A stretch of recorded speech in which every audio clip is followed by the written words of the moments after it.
Hossein Locker.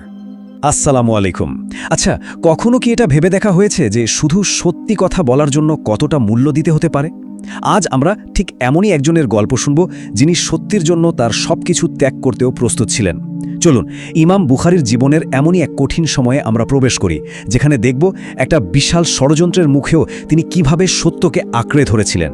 ইমাম বুখারীর সেই কঠিন পরীক্ষার গভীরে যাওয়ার আগে চলুন আমরা ওমর নামে এক ছোট্ট বন্ধুর গল্প শুনে আসি।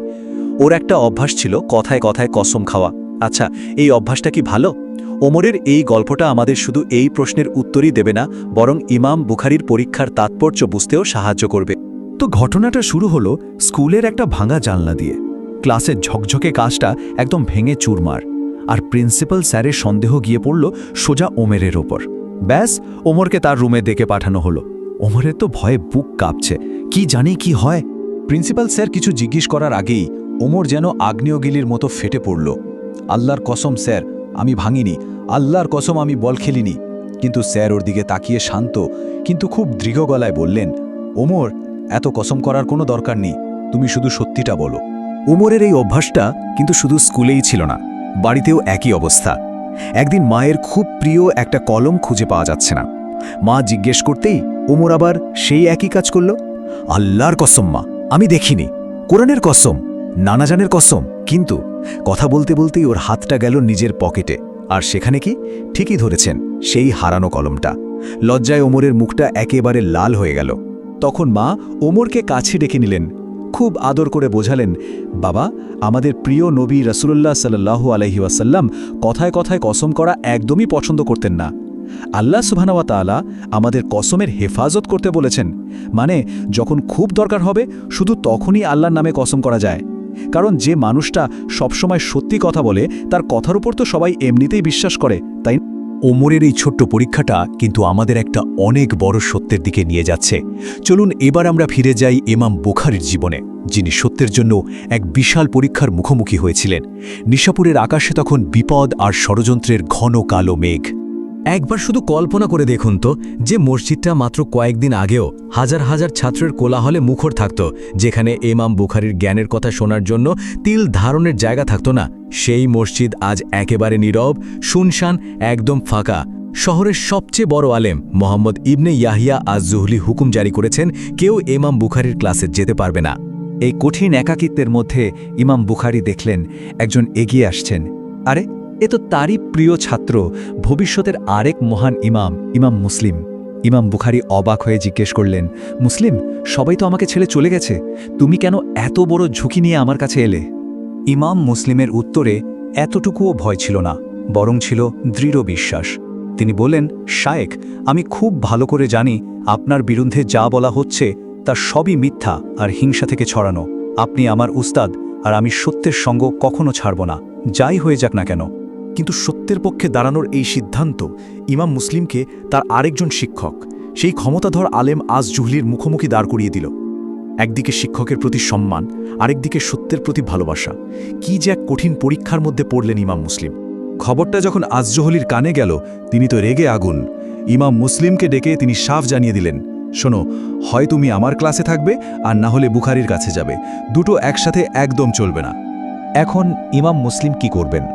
একদিকে তার অনেক দিনের শিক্ষক, যার কাছ থেকে তিনি অনেক কিছু শিখেছেন, আর অন্যদিকে সত্য, যা তিনি নিজের চোখে দেখছেন। তিনি কার প্রতি অনুগত থাকবেন? ইমাম মুসলিম কিন্তু এক মুহূর্ত দ্বিধা করলেন না। তার উত্তর ছিল একদম পরিষ্কার এবং সাহসী। তিনি বললেন, শেখ, আমি সত্যের পক্ষেই থাকব। আমি ইমাম বুখারীর মজলিসকেই বেছে নিলাম। কারণ তিনি জানতেন শিক্ষকের প্রতি ভালোবাসার চেয়েও সত্যের প্রতি ভালোবাসা অনেক বড়। কিন্তু সত্যের পক্ষে দাঁড়ানোর একটা মূল্য তো দিতেই হয়, তাই না? আর সেই মূল্যটা ছিল তার প্রিয় শিক্ষক আজ-জুহলির সাথে তার সম্পর্কের চিরদিনের জন্য ইতি টানা। এই বিচ্ছেদকে তিনি শুধু মুখেই বলেননি, কাজও প্রমাণ করে দিলেন। ইমাম মুসলিম এরপর এমন একটা কাজ করলেন যা কেউ কল্পনাও করতে পারেনি।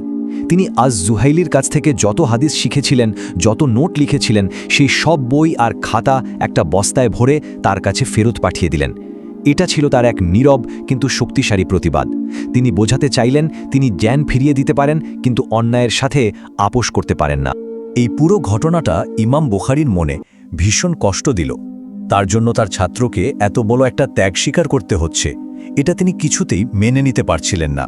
তাই শহরে যেন আর কোনো অশান্তি না হয় এই ভেবে তিনি নিজেই নিশাপুর শহর ছেড়ে যাওয়ার মতো এক বেদনাদায়ক সিদ্ধান্ত নিলেন। বিদায়ের সেই দৃশ্যটা ছিল ভীষণ করুণ। ইমাম মুসলিমের চোখ দিয়ে টপ টপ করে পানি পড়ছে। ইমাম বুখারী তাকে বুকে জড়িয়ে ধরে সান্ত্বনা দিয়ে বললেন, কেতো না, আল্লাহ সুবহানাহু ওয়া তাআলা চাইলে আমাদের আবার দেখা হবে।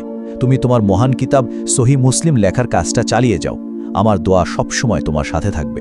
তো ইমাম বুখারী আবারও একাকী পথে বেরিয়ে পড়লেন। কিন্তু গল্পটা এখানেই শেষ নয়। নিশাপুরের ঝড় হয়তো থেমে গেছে, কিন্তু সামনে তার জন্য অপেক্ষা করছিল আরও বড়, আরও কঠিন এক পরীক্ষা। অনেক দিন পর তিনি ফিরে এলেন তার নিজের জন্মভূমি, প্রিয় শহর বুখারায়। কিন্তু হায়, সেখানেও শান্তি ছিল না। শহরের শাসক তার কাছে এক অদ্ভুত দাবি করে বসলেন। তিনি চান এই বিশাল জ্ঞানের সাগর স্বয়ং ইমাম বুখারী তার রাজপ্রাসাদে গিয়ে শুধুমাত্র তার ছেলেমেয়েদের পড়াবেন, মানে ব্যক্তিগত শিক্ষক হবে। এই পুরো গল্পটা আমাদের একটা কঠিন প্রশ্নের সামনে এনে দাঁড় করায়। সত্যের জন্য, আত্মমর্যাদার জন্য আমরা কতটা ত্যাগ স্বীকার করতে পারি? ইমাম বুখারী আর ইমাম মুসলিম তো আমাদের পথ দেখিয়ে দিয়েছেন, কিন্তু এখন প্রশ্ন হলো, যিনি জ্ঞানকে কখনো কারোর ব্যক্তিগত সম্পত্তি হতে দেননি, সেই মহান ইমাম বুখারী কি শাসকের এই অপমানজনক প্রস্তাব মেনে নেবেন, নাকি সত্যের জন্য তিনি আরও একবার রুখে দাঁড়াবেন? এর উত্তর জানতে হলে আমাদের সাথেই থাকুন। আল্লাহ হাফেজ। লাইক, কমেন্ট, সাবস্ক্রাইব, আপডেট পেতে বেল আইকন অন করুন।